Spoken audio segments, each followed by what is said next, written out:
And it's welcome to another Dalligan Talks NRL. And on today's program, we'll be talking about State of Origin 2, who were the winners, losers, and what we can look forward to in State of Origin 3.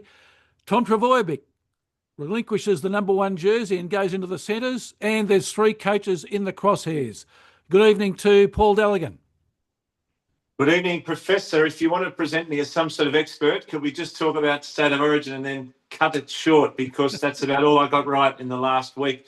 But my word, did I get it right. I was at the home of the enemy, as I predicted, Caxton Street. And apart from a couple of odd jibes and a remark made to me at the urinal, which I won't say on air, I was made to feel almost at home in Caxton Street Pub, which is the places you remember, Professor, where they once rocked the team bus. Yes, you sent me a video of it. I'm glad I wasn't in the bus. I certainly wasn't alerting the crowd to where I'm from. One guy said to me, "You look like a smart ass, something. And I said, well, I think that it's great that you won the game, which I do. And I truly believe that. It's good for the game. Game 3 is already sold out, I've heard.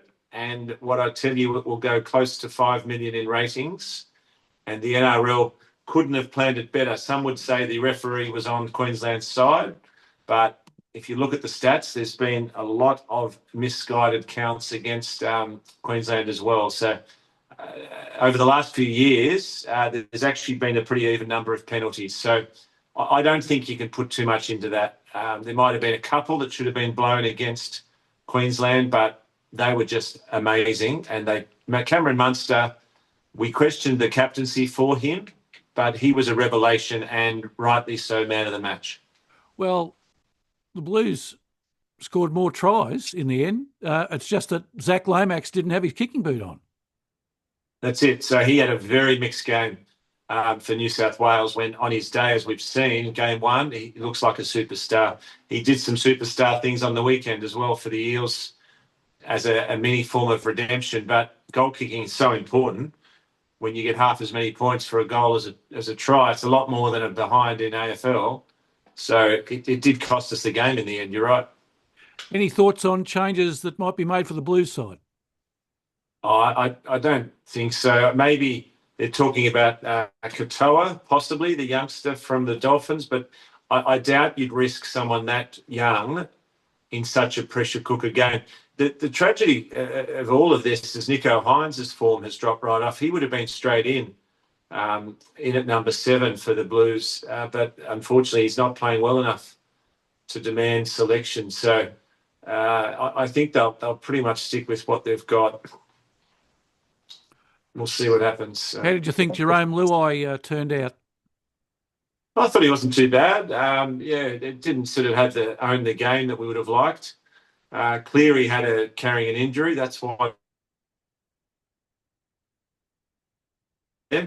Otherwise, we probably would have won the game with a fully fit. All credit to Queensland. All right, Paul. Tom Trbojevic relinquishes the number 1 jersey and moves into the centres at number 4. He says he was surprised with the move. If a player's surprised, it doesn't sound like there might have been very much conversation with him. Well, it mustn't have been part of his 7-minute chat that all the players had with Seibold. Whatever was on the agenda, it wasn't that. I think someone of that standing, who could be one of the best fullbacks to have ever played the game, a Manly legend, deserves the courtesy of, this is what we're going to do this week, Tom. What are your thoughts? And if he says, well, stuff that, then you can at least say we consulted him. But for him to find out at the same time as everyone else, I found that stunning. Keeping in mind, it is probably best for the team. With Hopewadi, it deserves to go back into 1. Trbojevic in the centres is a gun. And for Manly, it's a good move. But emotionally, what it does to the team, they really could have handled it much better. 3 coaches in the Crosshairs, Paul, and we're talking about Manly and Schooner. I'd be very interested in this one. We'll stay on Manly at the moment. Anthony Seibold, it came out today that he has the full support, not just the support, the full support of the CEO, Tony Mestrov. It's about as effective as a ceasefire ordered by someone in a red hat. But, I didn't want to bring that up, sorry. But, the support of the board is always a troublesome sign for any coach in any sport in the world. Well, And this is the same CEO who oversaw the Daly Cherry Evans debacle. Oh, that is a debacle. And I think the Roosters might be getting cold feet there, but it's too late because Nick Politis is a man of his word. And I think that he's already made the offer and accepted by Daly Cherry Evans. We'll see. I think there's no doubt the way the Jungle Drums are beating, though, Paul, that Seibold will have to win some games. And this week is a must. Yeah, and I don't want to get into it too soon, but I might as well kick it off and say I think the Tigers will win. I think that the Manly Sea Eagles have been pretty terrible since this Cherry Evans news, even at home. And when you've not only lost your best player, because I love you guys, but I don't want to be here anymore. When you bump your worst player out of his position without consultation, I think he's lost the team. We'll see, but I think he's lost the team. Another in the coaching crosshairs, Des Hasler, the Gold Coast Titans coach. They're on the bottom. Won 4 from 14. They certainly won't play finals. And as I understand it, there's a trigger in the contract that says if they don't make finals, Des can be shown the door. Yeah, and I think that, can we say yet another team that's failed to succeed on the Gold Coast? How many codes, how many teams? I had hopes for the Titans this year. I'm not sure where I tipped them to finish, but I had hopes with that team. I thought that they'd be much better, and they were terrible last week. So there's some real issues there. But then again, I actually tipping them to win this weekend, so we'll see. I listened to Todd Peyton's press conference after the game. North Queensland Cowboys have allowed 100 points in the last 2 games. He said, we got off to a slow start. We put a lot of pressure on ourselves. Yeah, well, that's why I think that the Titans will beat the Cowboys this weekend. I think that this is their last stand, the Titans. And I just think the Cowboys missing Dearden, that we will see. We will see. Well, Dearden's playing, but, yeah, I still think that the Titans will find something at home. All right, Paul, let's have a quick look at last week's matches. The West Tigers 12, the Raiders 16. The Raiders were 16 up at half time. It got close at the end, but I never thought that the Raiders were going to lose.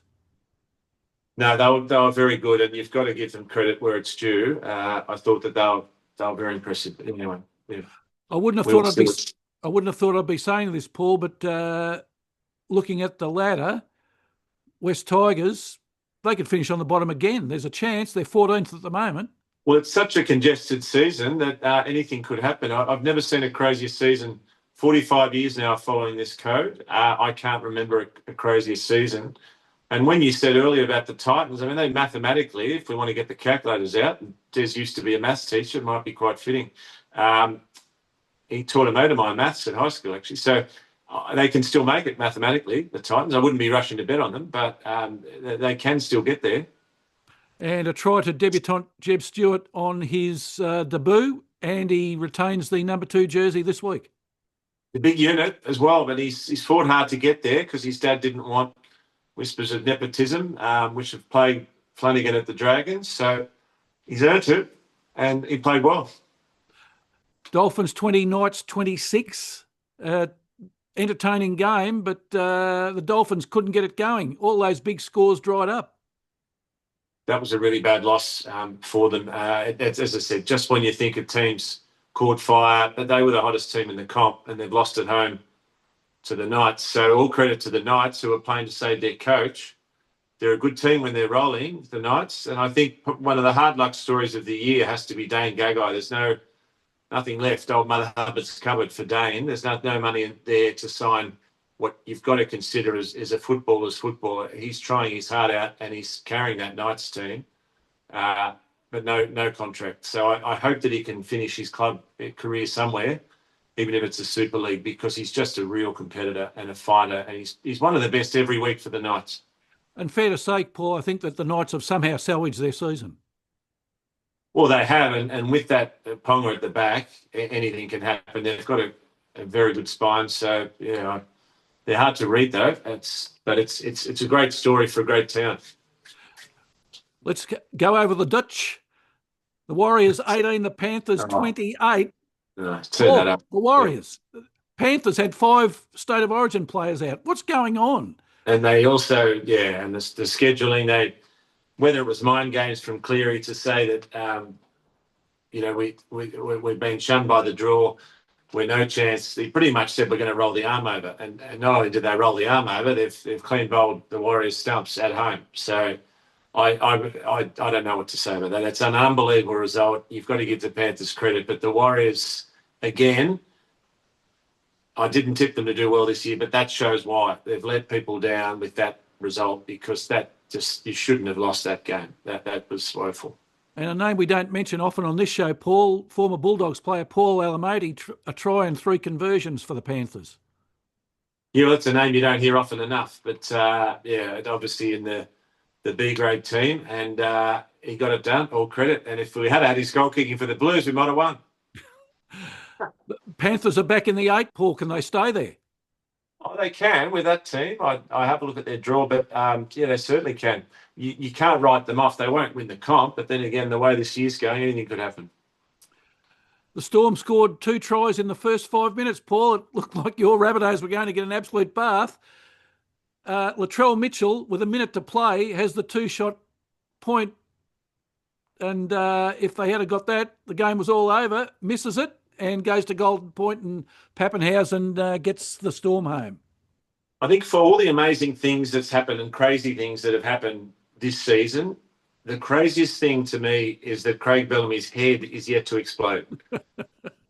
and I keep watching it every week to just imagine it just being smashed like a pumpkin at Halloween, just because he's just so volatile when apparently he's supposed to be calming down a bit, but he's so compelling to watch. You've got Ricky Stewart marching up and down the sidelines, but watching Craig Bellamy in the coach's box, it's compelling viewing, and he never seems to amuse. And the Rabbitohs, all credits, played out of their skin. And you'd be very pleased, Alex Johnson with 4 tries. Just brilliant. And he's going to do the equivalent of what Buddy Franklin did. And Tony Lockett, to talk about AFL, he's going to break the try-scoring record, and it'll be pretty special when it happens. Only 7 away, Paul. He's only 7 away, and they're running a market already, the TAB, on when he's going to score it. So don't ask me to predict that the way the season's going. Enough trouble predicting tomorrow to be Wednesday at this rate. But, it's great to see. And he's just the classical finisher. He's got some good support, but you've got to be there to finish it off, and he's just clinical. Super Sunday, Paul, started off brilliantly. The Broncos 34, the Sharks 28. The Sharks looked like they'd made it all over at half-time, 22-12, but came home like a train. And you mentioned Nicholas Hines before. He had a very ordinary second half. Oh, he did. And the fact he lives 2 doors down from Northies, the busiest nightclub in the Cronulla area, perhaps is catching up with him, his nightlife, who knows. But what I will say is I tipped the Sharks, and I was looking pretty good to salvage a tough round. But on the flip side, guess who's now 4th favourite to win the comp? The Broncos. So you could script it the way this season's gone. My tip for the season is still alive. They looked like competition favourites at the second half. Either that or the Sharks were woeful. Nicho Hines, it's just a confidence thing, but he's on $1 million a year and he's not playing like it. Well, and we've got the Gehamat Shibasaki watch. We're back on it. 2 tries on the weekend. He scored 10 tries from 14 games this season. Now, Paul, in his last 7 seasons, he's played 30 games and scored 6 tries. 14 and 10 this year. He's just hit a purple patch of form. Well, it's pretty special stuff. And perhaps if we ever own a horse, Professor, we could call it Shibasaki. I like the sound of it. It sounds quite exotic for 2 very exotic gents. It does, Paul. He's quite a redemption story, but more clubs than Greg Norman. But I think, and he's been around, and he's getting it done. And I'll tell you this, you would not want to play the Broncos in this latter part of the season. They're playing for the coach, so they like him. And they've got a lot of talent in that team. Reece Walsh could win State of Origin 3 on his own back. That's how well he's playing. Well, Super Sunday started off with a terrific game. It then had a dud. Roosters 42, Cowboys 8. Roosters looked like the best team on the planet. That's how the Cowboys made them look. What I feel, though, we've talked about this many months ago, is this Roosters team doesn't need a Cherry Evans. And they're going to lose $1 million, $1.5 million of talent, which is 2 superstars from a young team that they've built from adversity and from scratch. And the worst casualty is going to be that gun halfback, Hugo Savala, who's playing out of his skin. I remember talking about him 2 months ago, 6'4", the world's tallest halfback. But he's playing exceptional, and he'll be squeezed out by them effectively renting Cherry Evans for 1 or 2 years. I know it's easy in hindsight, but it's a real shame, because as a Rabbitohs fan, even I'm admiring this Roosters team, the way that they're playing. And they've got so many stars there. Tedesco's playing. He could win the Dally M, Tedesco, probably will, at that age. So you're talking about a great team to watch, and you've just got to give them credit. Cowboys were woeful, but the Roosters are... I think Trent Robinson, this is the best year of his coaching, given what he's got, and Wayne Bennett not far behind. What those 2 super coaches are getting out of their teams are amazing. Craig Bellamy I'd have to mark down because of the Storm's constant brain fades. But the Roosters and the Rabbitohs, for the personnel, compared to how they're performing, has been exceptional, both of them. Now, the Eels are a team that I certainly put the red line through very early on in the season, but they've come good, Paul. 36 over the Titans, 20. Yep. And Lomax with 6 conversions, obviously benefited from the practice on Wednesday night.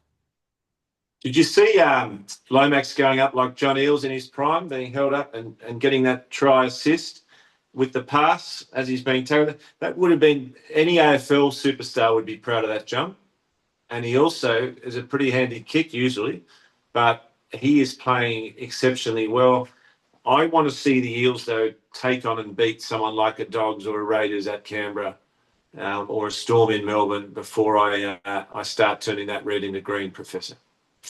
All right, Paul. Now let's look at this round. The Thursday night fixture, a mouth-watering tie. The Panthers, 8th, playing the Bulldogs, who are on top of the table. All the big guns back for both sides, although there's a query over Nathan Cleary and Brian To'o. Both playing, if they play, will be carrying injuries.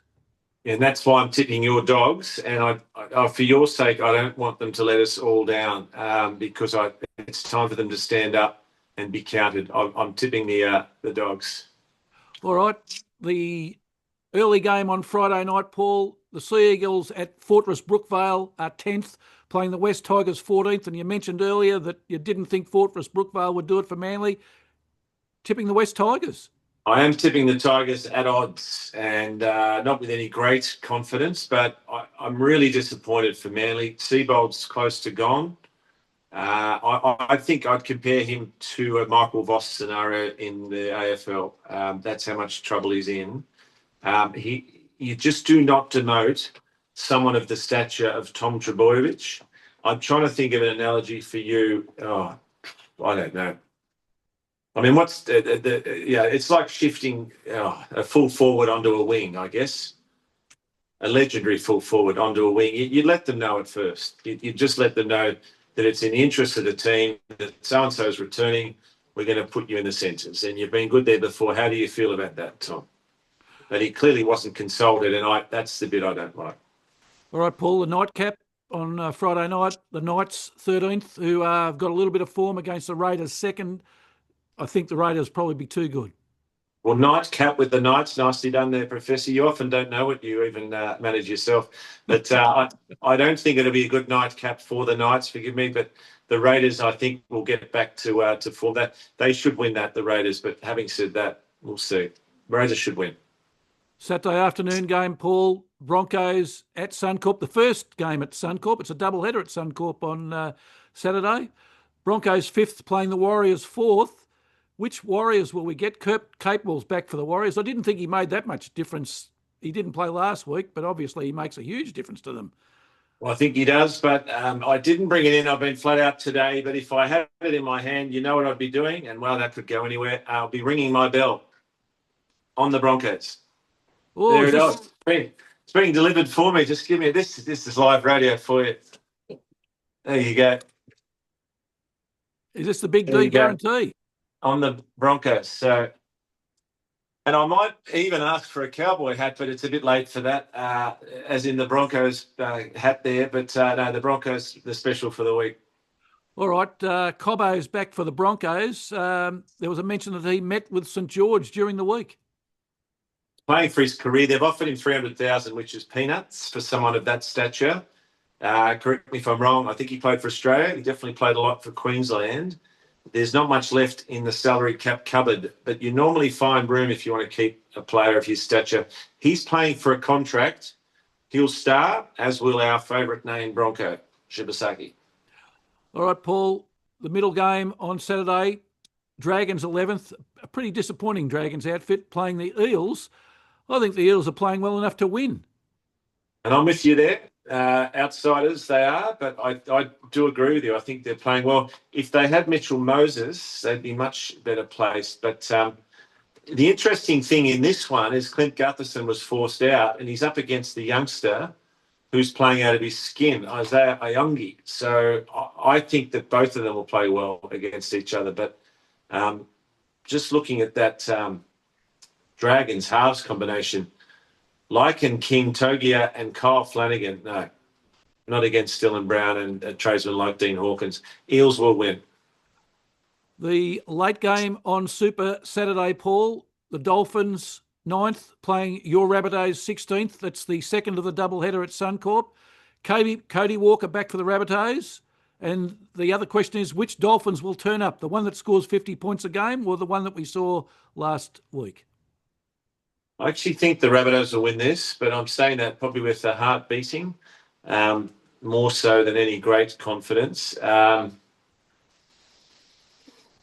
think Cody Walker back will be the difference. I mean, Munro's freakish talent, Campbell Graham, Jack White and Alex Johnson, that we talked about, Latrell Mitchell, that's got to be, forgive me for this embellishment, that would be possibly the best back five in the game. I'm really impressed with that back five. And Walker on his day, ask Andrew Johns, says he's the best ball player in the game. So I am tipping the Rabbitohs, Professor. All right, let's turn to Sunday. The afternoon game, Storm 3rd versus the Sharks 6th. Storm home ground. I didn't really like the Sharks. They're travelling for the second week in a row, Paul. What are your thoughts? Well, back when I was living in Richmond quite a few years ago, they used to let off fireworks when the Storm scored a try. Some nights it sounded like Chinatown on New Year's Eve, and I didn't even have to watch the game because I'd know the Storm had scored 6 tries because they'd let off 6 sets of firecrackers. The Storm will win this quite easy, unfortunately for the Sharks, who are fading, and it's not a great place to fade in this environment. I had a look at the coach's box last week, Paul. Craig Fitzgibbon looked like he didn't have many answers in that second half. No, well, he might have replicated Bellamy, but it was just would have been a tough watch, and it'd be tough being a coach, I'll tell you. All right, the late game, Paul, on Sunday, probably two of the most disappointing teams for the year. The Titans, who we've already spoken about, 17th, and the Cowboys, 12th. The battle of the underachievers, I've called it. Well, I was going to say one for the purists because which purists? You've had trouble spicing this one up. I mean, it's just they're both terrible teams. Sorry, it's just they're both terrible. I'm going with the Titans with no real confidence. If they've got any wish to keep Dez's job or to show some pride, they're going to have to fire up against the Cowboys. Come on, I mean it's yeah. I'm giving the Times. They're outsiders, surprisingly. I don't think there'll be a whole lot bet on this one because it's too up stuff. Well, there won't be a whole lot at the game either, Paul. I wouldn't have thought. Won't be a very big crowd. I wouldn't think so. This isn't going to win over the Gold Coast fans. The Suns are doing okay, aren't they? The AFL, so maybe that might be the first team to succeed on the Gold Coast. But without crossing codes, I don't think the Suns are going to challenge for the premiership. All right, Paul. Titans certainly won't. Thanks for your expert opinions once again on NRL. We would ask the viewers to press the like button just underneath us and also subscribe to the channel because not only do they, as I say every week, hear your pearls of wisdom about what's happening in the NRL, but also they get to listen to the Gelding and I on a Saturday talking racing and trying to give our best bets. I just hope your racing suggestions are going better than mine, but I will stand by that Origin tip, and stay tuned for my Game 3 tip next week. All right, Paul, until next week, a very good evening. Good evening.